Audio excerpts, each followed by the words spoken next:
Thank you for being here tonight for another edition of our leadership development session.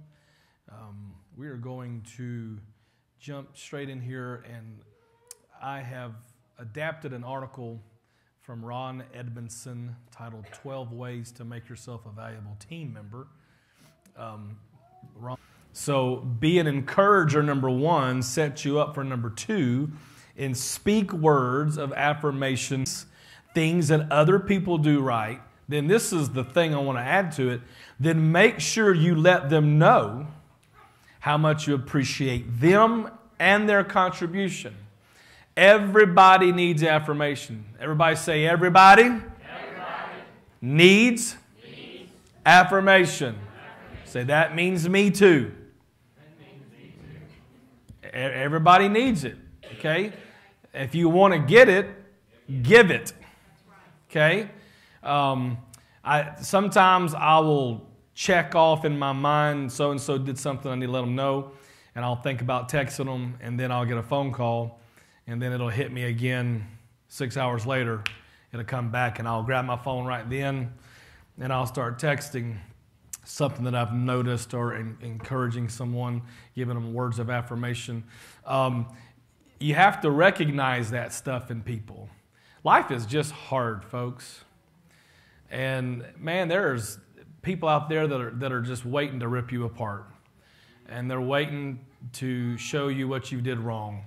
And they're just chomping at the bit to let you know how horrible you are. Let's be those people that recognize the good and speak words of affirmation. If somebody on your job does something good, we used to call them attaboys, attagirls. Give them an attaboy, give them an attagirl. High five. Hey, man, that was awesome, dude. Great idea in that staff meeting. Like, that's pretty good stuff right there. I never thought about that. Be willing to recognize the good in others. It makes you better, and it makes you look better, and it's going to make them want to start recognizing the good that you're doing. If you want respect, you have to give it.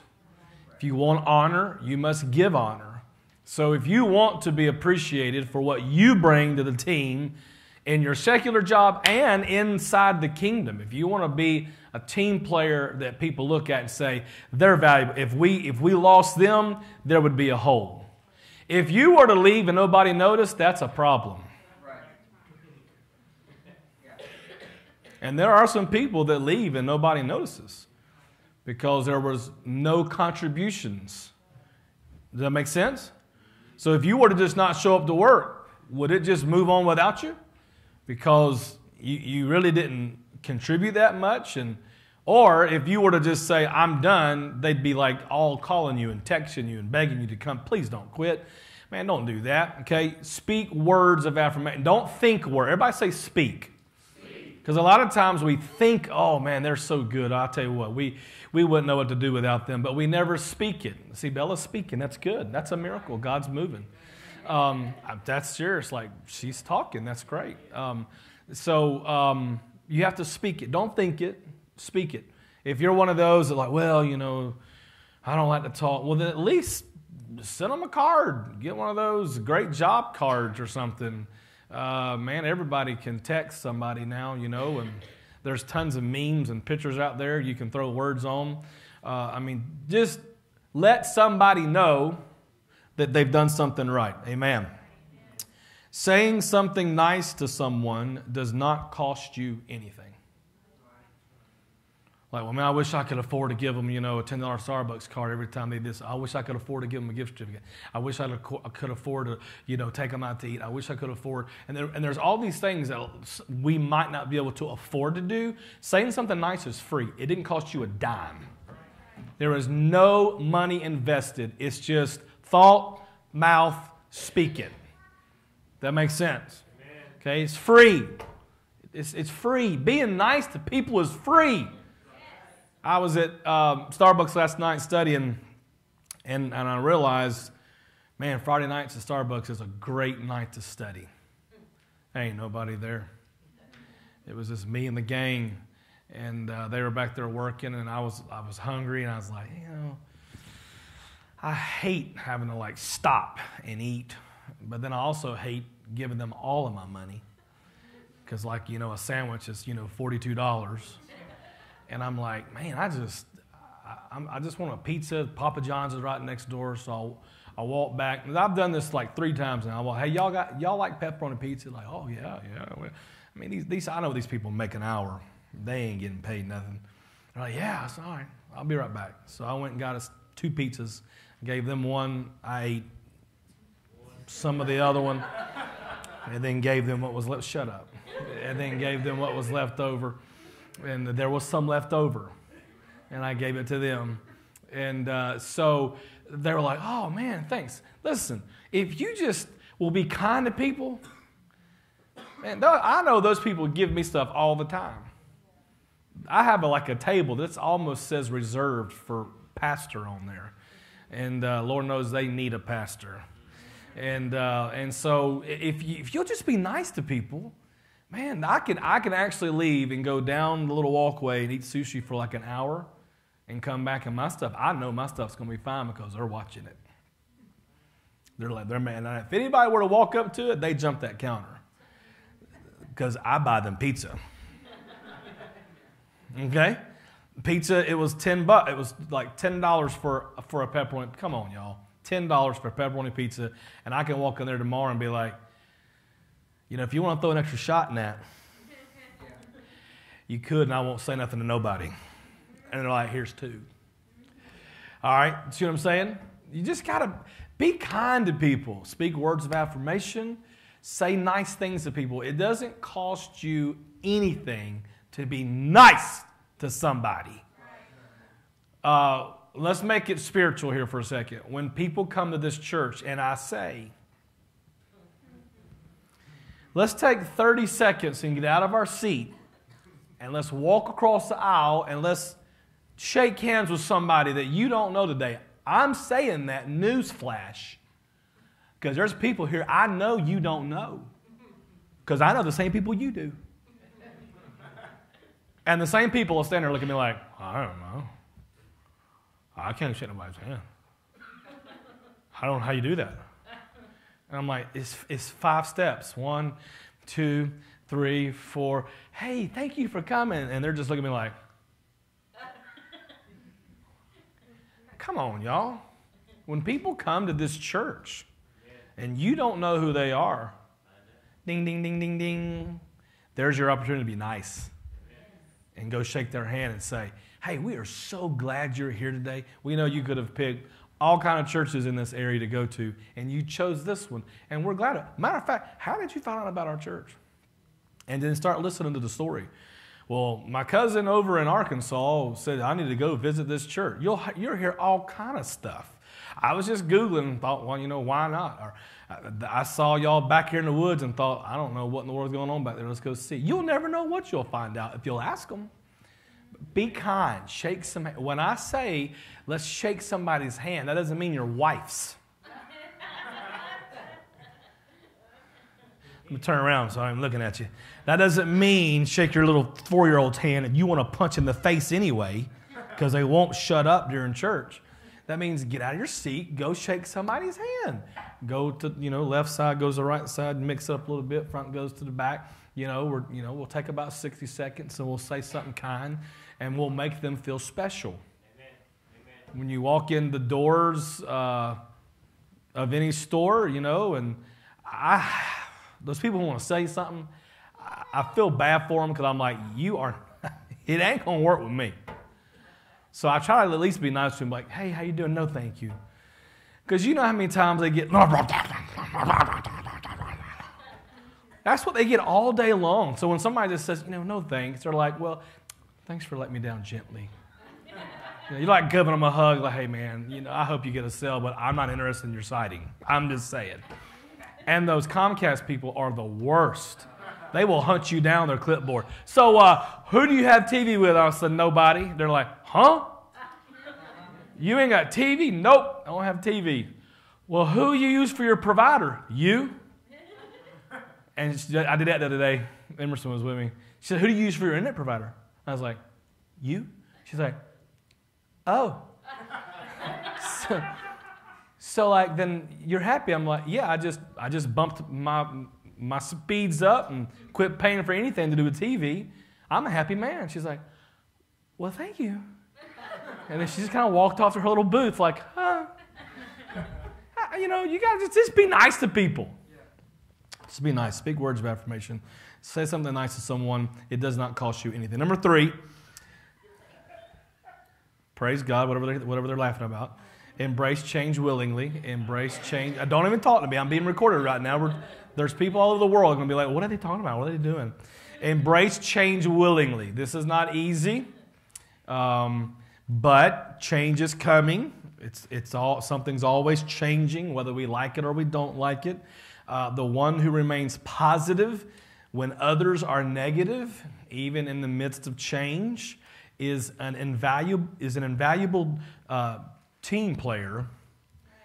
Because, folks, there's nothing harder than trying to like smile your way through change when you're having, struggling yourself, but then there's 10 other people going, I hate this. This is just a bunch of junk. I don't like all this. And you're like, okay. You know what? Embrace change. I don't know how many times Sister Newbie will say it to me now. And it's funny when she says it. She's like, well, we just have to be fluid. We just have to be fluid. She's heard me say that so much. And now she says it to me like, I'm like, Sister Newbie, my God, every time we turn around, we're saying, well, you say we have to be fluid. And I'm like, that's my line, get your own. That's mine. So when we have to be fluid, it is what it is. We're only 5 years old, as good as we are, and as far as we've come, we're only 5, and we're having to be fluid. This bus ministry is fixing to make a lot of fluid. There's going to be lots of fluid around here, I'm just saying. Praise God. One way or the other, there's going to be some fluidity in this church. And so we have to learn to be fluid. Change is change. Are we going to like all the changes? Probably not. Is it going to cramp some of our personal preferences? I'm about to guarantee you. Are you going to have to adapt? Mm-hmm. Yeah. Public service announcement. Please nobody get Granny Williams' seat. She almost backslid last Sunday because some of y'all got her seat. And I walked back to her, and she was standing with a walker right by her seat. And I was like, girl, what you doing? She said, I'm waiting for my seat. And I was like, well, get them, Granny. Listen, all you young people just going to have to suck it up. But nobody mess with Granny's seat. All right? That goes for the Simses, the Savalas. I don't care who you are in this church. When Granny comes in, offer her seat. Let her tell you that you can sit there, because she will stand there and shuffle them false teeth until you move. Okay? So, it would be best that you just move before she throws them teeth at you. Okay? I'm just saying, she will gum you to death. I'm just saying. Okay? So, embrace change willingly. It's coming. Now, she is like 93. And at her age, she can sit wherever she wants to. Okay? One day when you're 93, I won't be here. But when you're, I don't know. Right, will probably be 93, my luck. I'll still be having to mute him. He'll be in a nursery room with a glass and he can just look at us. He won't be able to hear us, but he just look at us. Embrace change willingly, okay? Nobody likes it. I mean, change it is what it is. But especially in a church like us that's trying to navigate space and where we're going to put people and where are people parking. And who knows how long we'll have to continue to just get creative. But until there is a change and there is a bigger building with more parking and more room, we're just going to have to adapt. And it's just what we have to do. So embrace change willingly. Someone who can just be positive in the midst of change is invaluable when creating a healthy team environment. Number 4, laugh deep and smile often. I like to laugh. I've got some friends that, we call it being real. We have all kind of terms we use for it. But at the end of the day, life is just too hard. It's just too hard to not laugh. And people need to learn how to laugh at themselves.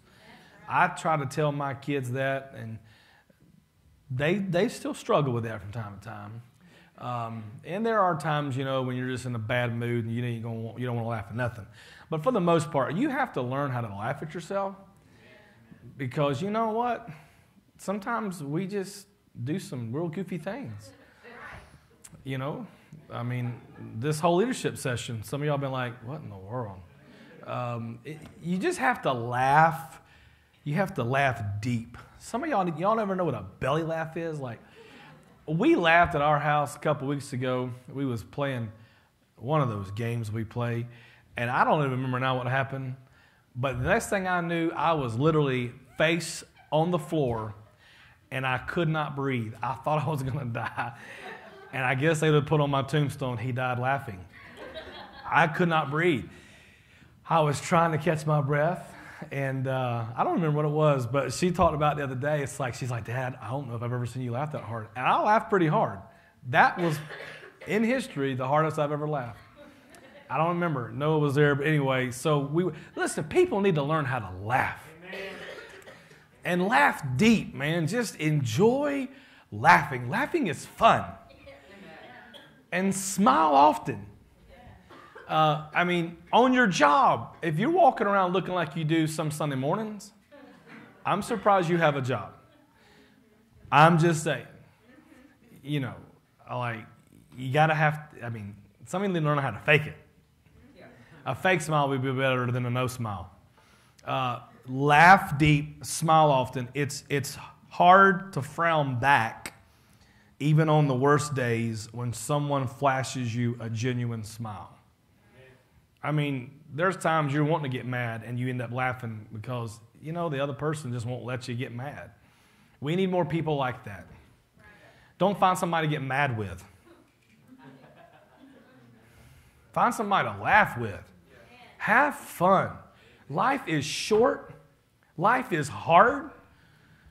Bills keep coming because you keep buying stuff we can't afford. Your checkbook keeps looking bad. Find somebody to laugh with.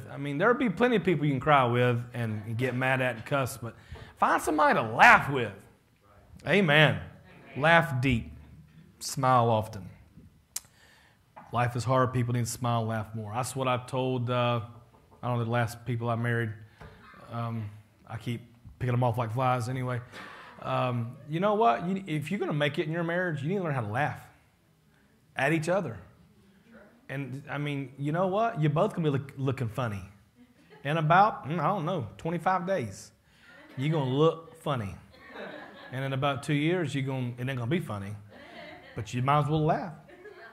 Because you're the one eating. Number five, value other people's opinions. I'm not going to spend a lot of time prefacing this, and some people, it don't matter what they think. We all understand that. And the world's opinions about our lives, that's not what we're talking about. When you're on a team and you're working with someone, I'm fixing to say something y'all aren't going to think I even believe. Sometimes other people do have a better idea. Now, in my situation, that's rare. So you got to laugh at yourself. You just have to, hey, I saw that. That's the most Sister Savala's ever laughed. Every now and then one of you comes up with a better idea than me. It's rare, but every now and then you do. I'm just kidding. The fact is, you have to value other people's opinions. My wife straightens me out a lot. And I appreciate that. Now, I can't tell you that every time she straightened me out, I've enjoyed it. But she does bring a different perspective than what... Y'all be quiet back there. She does bring a different perspective than what I perhaps had. And if I will think about it, most of the time it's Yeah, that's a lot better than mine. And so you have to value other people's opinions. People want to be heard. Their idea may be better than yours, but if you're not listening to them, you're not going to figure that out. And if you are just bound and determined to do it your way all the time, nobody else has any better ideas, you will eventually be on a team of one. Or on the street without a job. Probably on the street without a job. Because they're writing your paychecks. And, you have to be a team player. So people want to be heard. And I'm fixing to say that. I told my wife I'm going to deal with something tonight that you're going to probably want to run the aisles. You're on video if you do.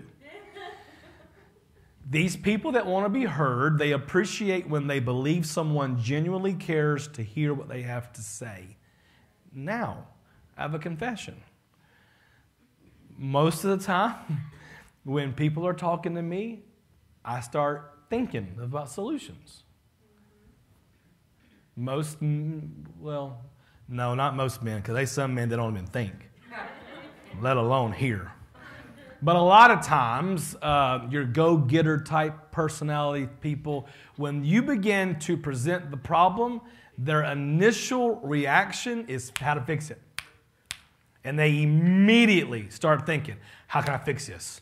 Jeff Sims is back there saying, yep, that's me. If you are a project guy over stuff and you're all the time thinking of, as soon as you hear, hey, we have a problem, you immediately start thinking about the solution. Okay, when my wife, back when we were first married, I've gotten a lot better.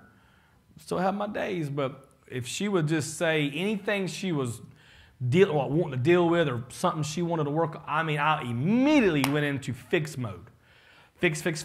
Finally figured out that sometimes she wasn't wanting me to fix it. She was just wanting me to listen. So I'm like, I'm hanging on, trying to grab my mind. Don't think. Just listen. Just eyes focus, ears open. No, you can't think. Don't think. No. Stop thinking! All the men said amen. All the men that ain't married yet say yes, sir. When she starts talking to you, it's not necessarily because she wants you to fix it. She just wants you to listen. So, people at your workplace, people that you're going to deal with, sometimes they just want to know that you're hearing what they're saying. A lot of times they train us to repeat back to you what we heard you say. Everybody, some of y'all has been taught that. Y'all are like, mm-hmm. And sometimes we get it right. And sometimes we checked out. And I get the names wrong, and I get the situation backwards, and she's like, you weren't listening, were you? No. My wife, if I have my phone right here, she'll be talking, I'll be like, and then she'll stop. And it'll take me a second to realize I don't hear her voice. And I'll look up, she'll be like, just whenever you're ready. Just whenever you're done. And I'm like, what? It's just life, people. It's the way it is. Okay? She wants to be heard. And I try my best. Now, there are sometimes she talks a little too slow for me. People in video world, my wife just said, oh my goodness. And I'm going, I'm literally like leaning in, like trying to pull the word out of her mouth. Like, come on. Baby, it's going to be tomorrow before we get this conversation. She gets that from her dad. He said, James, Jason, John, Jim. And we're like, who are we talking about? I'm trying to pay attention. Who are we talking about? Folks, I'm just telling you. You gotta listen. You gotta listen. Just listen. And for all you young people to think that that's going to stop when you get married, and your next job, you're going to be like, they'll be like, what are you doing? My pastor said if I my mother-in-law has to put her glasses on so she can hear you. That is no lie. She'd be like, hold on a minute. Okay, now I can hear you.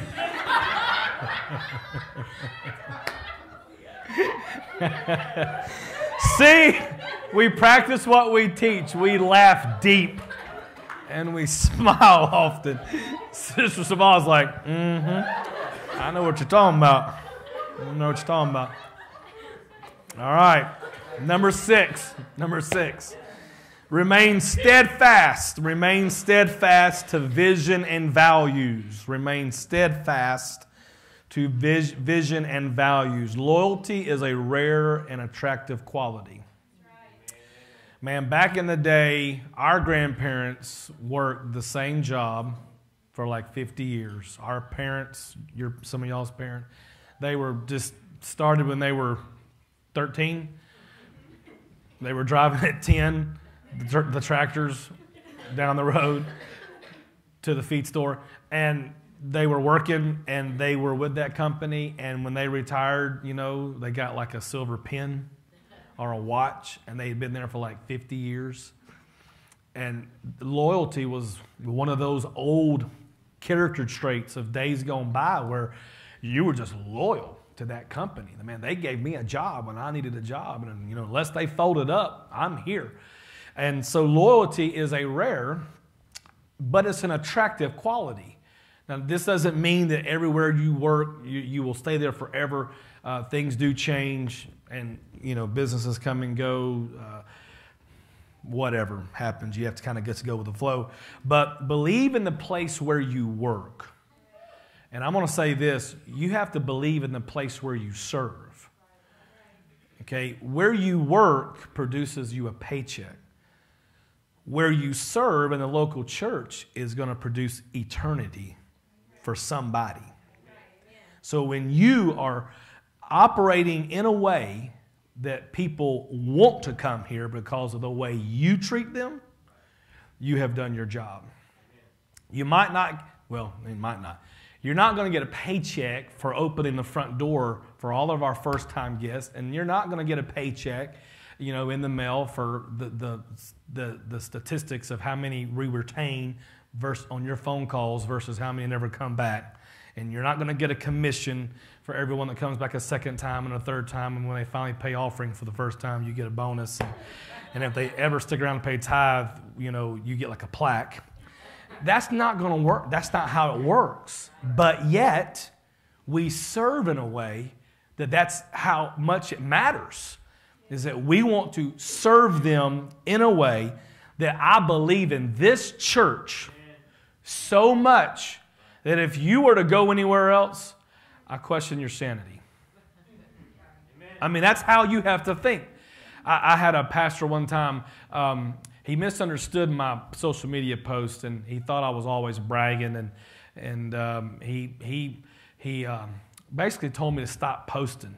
And so I got mad and did it for a little bit because I got mad. Not because I was being submitted, I got mad because I thought it was stupid, and I still think it was stupid. But what I told this person to their face, not on Facebook, to their face, was, well, look, dude, this is the bottom line. I really believe I have the baddest church on the planet. I feel that way. And if you don't think that about your own church, maybe you shouldn't be doing it. He got mad then too. So we were both mad. So listen, folks, if you don't think where you work is the best place to work, it might be time to change jobs. Like if you hate going to work every day and you walk in grumpy and you can't smile and you treat people rudely and it might be time to look somewhere else to a place where you can buy into it. Now, everybody understands there's a part of your job that it's just a job. Does anybody there's not too many people that just love to get up every Monday morning and just go to work. I just cannot wait. I cannot wait to see my boss. He hates me and I hate him. It's going to be awesome. I love it. A job is a job is a job is a job. There's just some parts about a job. It don't matter where you work. But you need to work. You need to serve in a place where you really believe in that place. If you can't, it might be time to consider somewhere else to invest your time and energy. Now, I have said this on a church setting, and some people have taken me up on my offer. A lot of people in my lifetime have taken me up on that offer. But this is the fact, and I really do believe this. This is America. And if you don't like this church, then don't come. Nobody wants you to come if you don't. If you are going to come and be a grumpy butt and gossip about it and run it down and talk about everybody behind their back, just don't come. There are plenty of churches in the Atlanta metro area that you can go, and you know what? They'll be great until you learn that they're not that great. And you know why they're not that great? Because there's people just like you sitting on the pews. There ain't no perfect church. It just does not exist. Man, as good as I am, I don't do everything right. I do most of it right, but I don't do everything right. Right? Y'all can say right. You're like, is this a trick question? Are we getting our excommunication letters after this? You have to remain steadfast to the vision and the values. We have a vision at this church. We believe in this church. We believe in the values this church has preached since day one and still preaches. And we just believe. So we are loyal. We are loyal to that. We want to raise our children, not to be loyal as in like this is a cult, but we want to be loyal to the future, the vision of this church. This is a safe place. This place preaches truth. It's doctrine. It's word-based.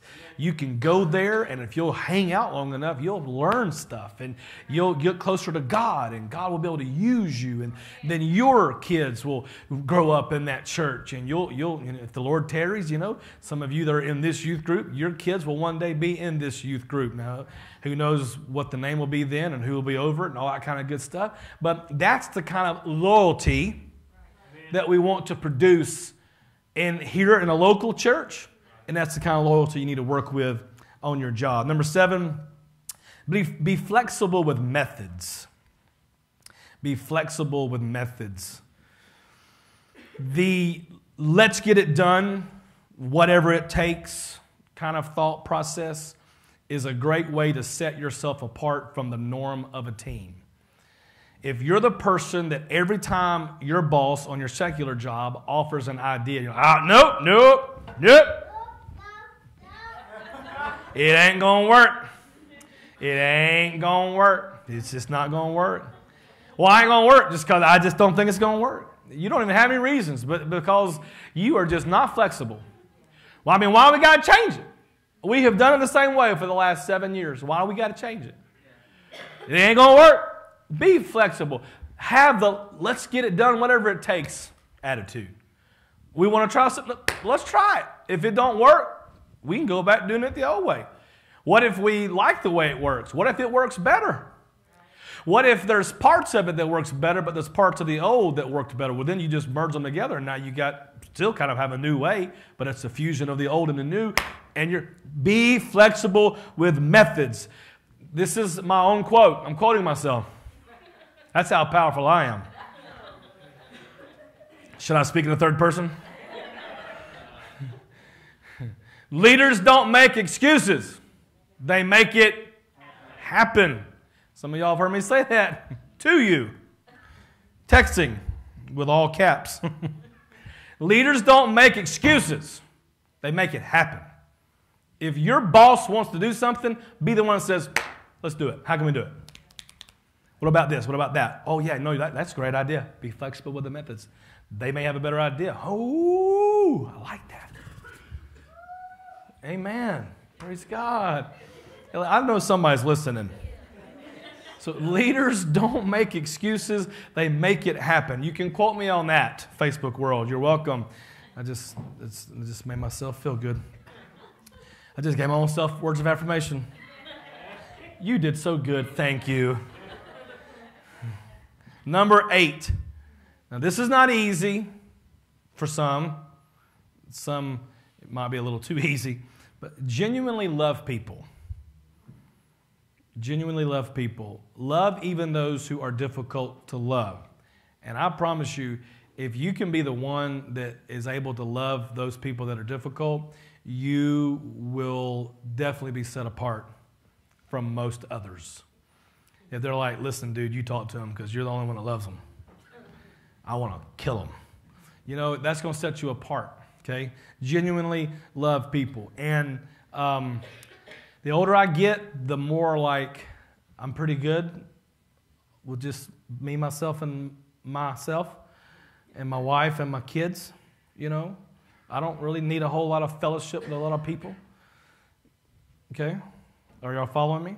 I could just stay at home in my stretcher pants and be just fine. Now, when I see you here, I love you and I want to have church. But like to think that we have to go off together every day. Every day.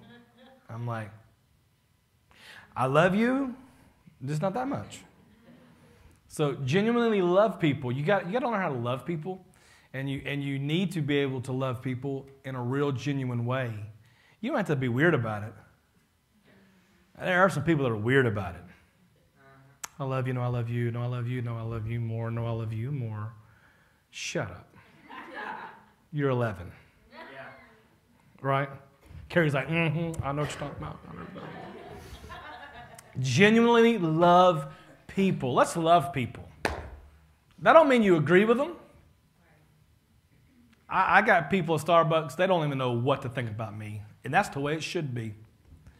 They should be so confused about you as a Christian that they think they have you figured out, then all of a sudden you bring on pizza. And their lifestyle ain't nothing like mine. Like nothing like mine. Like there's one, we had a conversation yesterday, and when she walked out the door, I thought of some things I should have said. I was like, I should have said that. I thought, no, it's probably best that I didn't. But I'm going to. Next time I see her. But you have to love people enough. And if they know you love them, like you're kind to them, and you're not there to judge them, then you know what? They'll let you speak in their life when it comes time. And when they need you, they'll know who to come to. Don't mean you have to agree with them. You don't have to accept, approve of their lifestyle. But these are people. Jesus came to save people. Not jobs, not positions, not income statuses, not facades, not what we wish people would be, because we ain't as good as we think we are. He came and he loved people, and that's what he expects us to do. We have to learn how to just genuinely love people. Are they going to hurt you? You better believe it. Are they going to lie? Yep. Are they going to fall off the wagon? Probably. But before you go judging, how many times have you fallen off the wagon? Nobody just knew what wagon you were on. Woo! Genuinely love people. And that quality all by itself will set you apart from everybody else at your workplace. If you can come in and love on the people that nobody else likes, and you can try to destroy that hard facade, there's a story behind every person. And behind that hard outer shell and standoffishness is someone that was hurt. And they have learned to turn inward, and they have learned to just hurt you first before you have a chance to hurt them. Because hurting people hurt people. Woo, this has got spiritual. We have to love people. That's not easy. Y'all have to work at loving me some Sundays and Wednesdays and Saturdays and Mondays and Tuesdays. You have to just work at it sometimes, because you know what? Man, you're being hard to love right now. But that's what we're called to do. Love God, love people. Love God, love people. Number 9, give more than required. You've heard me say this a lot in leadership development, and it'll be recorded again. We need to under-promise and over-deliver. Under-promise, over-deliver. Under-promise, over-deliver. Not backwards. Do not overpromise and underdeliver. There's too many people to do that already. I'm going to do this, I'm going to do this, I'm going to do this, I'm going to do that. They don't ever do anything. Nothing. Oh, man, but I'm good at that. I can do this. And they don't ever produce anything. Underpromise, overdeliver. I'm going to do my best. You know what? You want me to do that? Hey, you know what? Consider it done. I'm going to do my best. And I'll see what I can do. And then you overdeliver. And they're like, what? I thought you was like, I'll see what I can do. Underpromise, overdeliver. Certainly do what's expected with excellence. Whatever it is, you do it. What's expected with excellence. But then be willing to go above and beyond. Go, the Bible calls it the second mile. And do it without complaining. Amen. Hey girl, do you need me to keep your kids for you tonight so you can whatever, blah, blah, blah? Yeah, that would be great. Okay. And then the whole weekend, y'all, I had to go over there and keep those kids, and they went off on a date. I ain't had a date, I don't know how long, and they're out there, till 11 o'clock, enjoying their self, and I'm over here listening. Don't do it and complain. You just lost your blessing. And don't get on there and Facebook it. So I'm keeping my friends' kids all weekend so they can. Oh, girl, you're so sweet. Oh, no, thank you. Are you serious? Like, come on. Just give more than required, and don't expect a parade. Just do it because that's what you're supposed to do. Don't expect it in the year to get a little plaque. They did extra cleaning on the Saturdays they clean. Thank you so much. Just give more than what's required because that's what we're supposed to do. They need 1 mile, give them 2. They need 5, go 10. Okay, go above and beyond, give more than required. And lastly, number 10, have a servant's heart. Have a servant's heart. Jesus said, the greatest among us must be a servant. A servant. Never let any job or task be beneath you. Never let any job or task be beneath you. Value other people and their roles on the team. Everybody has a role. You need to value their role. Their role may be different than yours, which it probably will be. Value that, because without their participation, the whole wouldn't be what it is. Regardless of your rank, where you are on the big old totem pole of power, see your job as an opportunity to serve others. You're there to serve others. I have cleaned toilets in this church when nobody was here.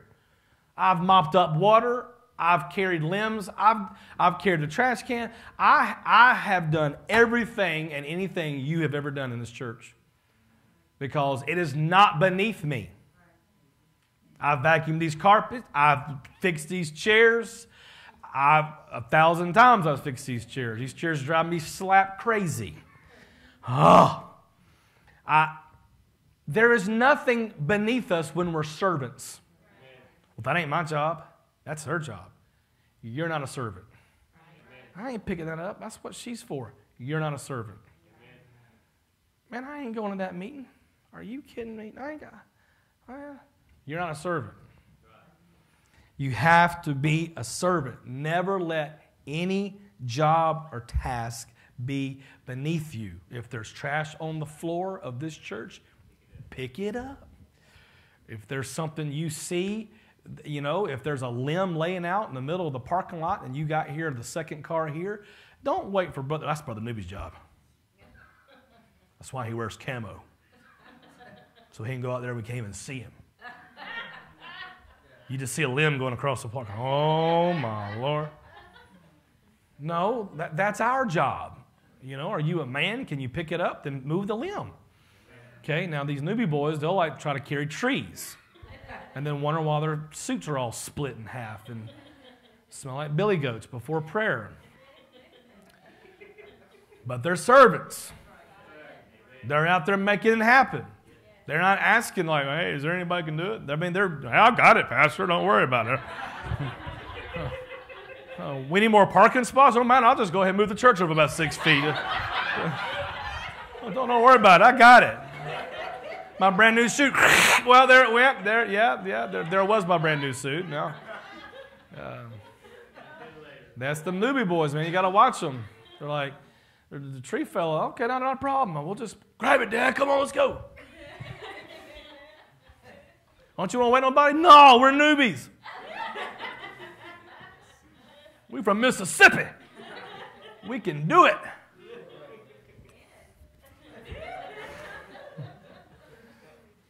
Have a servant's heart. There's nothing beneath us. I ain't taking up offering. Anybody can take up offering. I mean, you're missing it. You're not a servant. Who needs to open up a door? I mean, Lord, that's just like, whatever. Let Sister Benique and her little, crew do all that. No. Be a servant. I mean, one of these days, we're going to have this culture so figured out that there's going to be single moms with a baby, and there's going to be like 3 or 4 people run to their car. Do you need help? You need me to grab a bag for you or anything? Granny's going to have to fight all the men off with her cane because there's going to be enough guys wanting to help her get out of her truck. She's going to think she's something. She'll be like, as a matter of fact, I think I will. Hold my teeth.